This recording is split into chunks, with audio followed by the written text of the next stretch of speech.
மக்கள் அனைவருக்கும் வணக்கம். நேற்றைய தினம் விடுதலை படம் 2ஆம் பாகத்துக்கான முன்னோட்டம் வெளியாகி இருந்தது. அதுல சில கருத்துக்கள் பேசியிருக்காங்க. அதை பத்தி பேசியாகணும். முக்கியமா வெற்றிமாறன் அவர்களுடைய படம் அப்படின்னு சொன்னாலே மக்கள் எந்தவித எதிர்பார்ப்பும் இல்லாமல் படம் நல்லாதான் இருக்கும் போலாம் அப்படிங்கிற நம்பிக்கையில போவாங்க. ஏன்னா வெற்றிமாறன் அவர்கள் அந்த அளவுக்கு ஒரு சிறப்பான இயக்குனர் என்பது நம்ம சொல்லிதான் தெரியணும்னு இல்லை, மக்கள் எல்லாருக்குமே தெரியும்.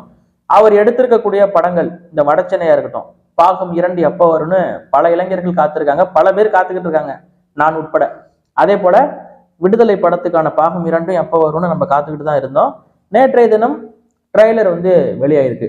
அதுல முக்கியமா விஜய் சேதுபதி அவர்களுடைய கருத்து, அவர் பெருமாள் என்கிற கேரக்டர் நடிச்சிருக்காரு. அந்த ட்ரெய்லர்ல முதல்ல எடுத்த உடனே ஒரு விஷயத்த சொல்றாங்க, நாங்க மக்களை ஒன்று சேர்ப்பதற்கு எடுக்கக்கூடிய ஆயுதம் என்ன அப்படின்னா நிலம், மொழி, இனம். இதை வச்சுதான் நாங்க மக்களை ஒண்ணு சேர்ப்போம், எங்களுடைய ஆயுதம் அதுதான்.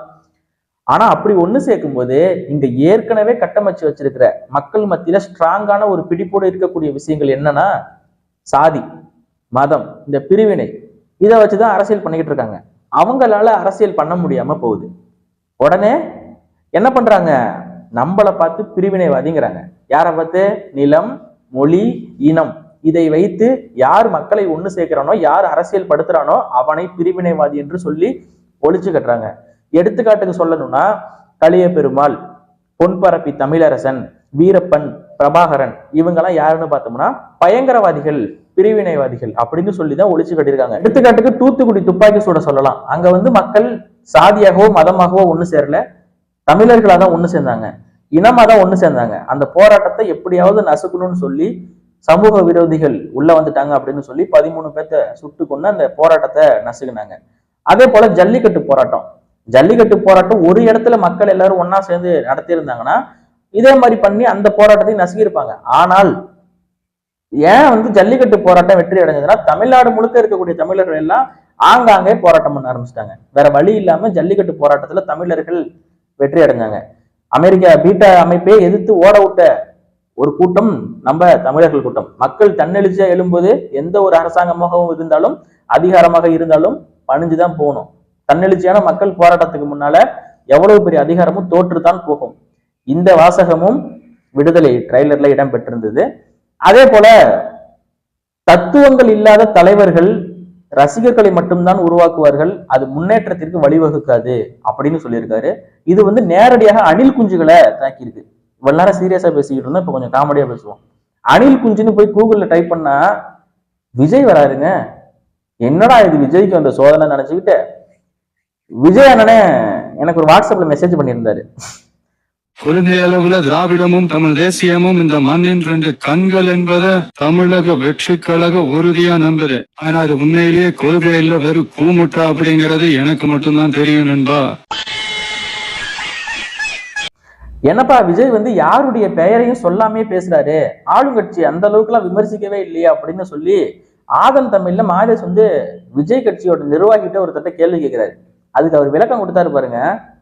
ஏங்க இப்படிலாம் எதிர்த்து பேசிட்டு அப்புறம் படம் நடிச்சுக்கிட்டு இருக்காரு, அந்த ஷூட்டிங் ஒழுங்கா போகாது, அப்புறம் தியேட்டர்ல கொடுக்க மாட்டாங்க, பெரிய பிரச்சனை வரும், அதனாலதான் எங்க தலைவர் கொஞ்சம் பொறுமையா இருக்காரு.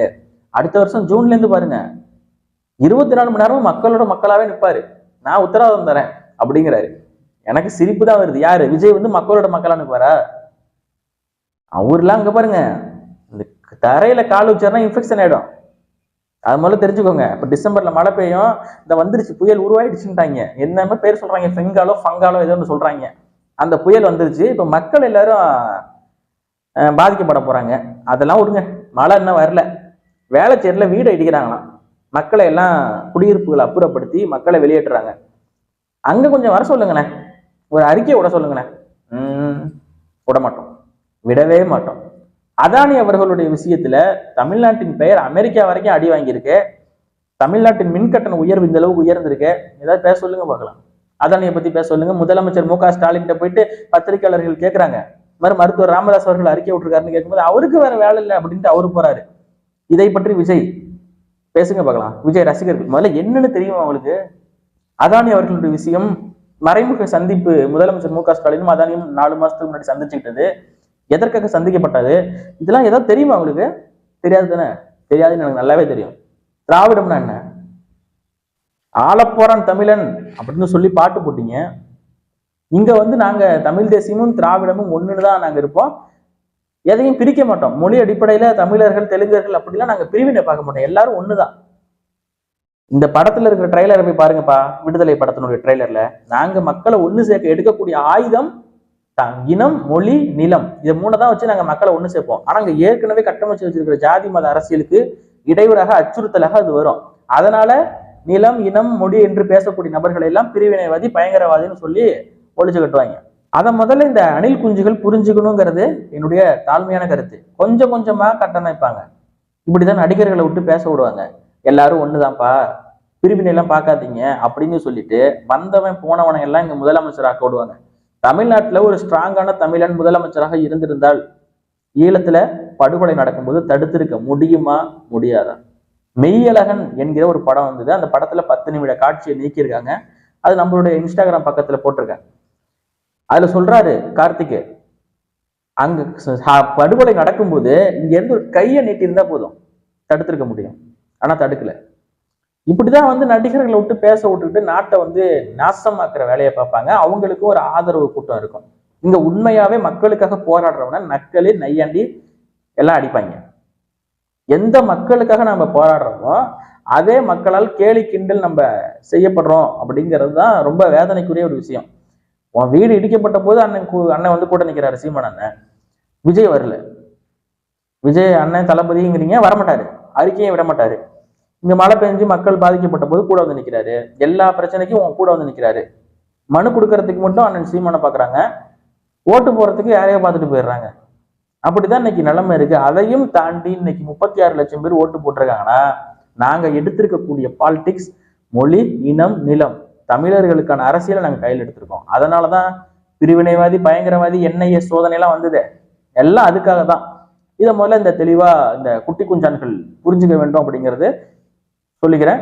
விடுதலை 2 ட்ரெய்லர்ல அணில் வந்து தாக்கப்பட்டிருக்காரு. அதுல எந்த மாற்று கருத்தும் இல்லை.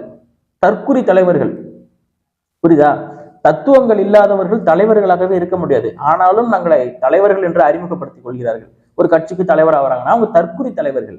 ஒண்ணுமே தெரியாது, ரசிகர்களை உருவாக்கி விட்டு போவாங்க. இப்ப விஜய் இல்லைன்னா விஜயனுடைய ரசிகர்கள் யாருக்கு ஓட்டு போடுவீங்க? விஜய் அரசியலுக்கு வந்திருக்கிறாரு, போய் ஆதரவு கொடுக்குறீங்க. எந்த கொள்கைக்காக ஆதரவு கொடுக்குறீங்க? இப்ப எங்க அண்ணன் சீமான் இல்லைனாலும் தமிழ் தேசிய கொள்கைகளை தலைமையேற்று போகக்கூடிய ஒரு நபர் பின்னாடி நாங்க போயிட்டு இருப்போம். நீங்க எது பின்னாடி போவீங்க விஜய் இல்லைன்னா?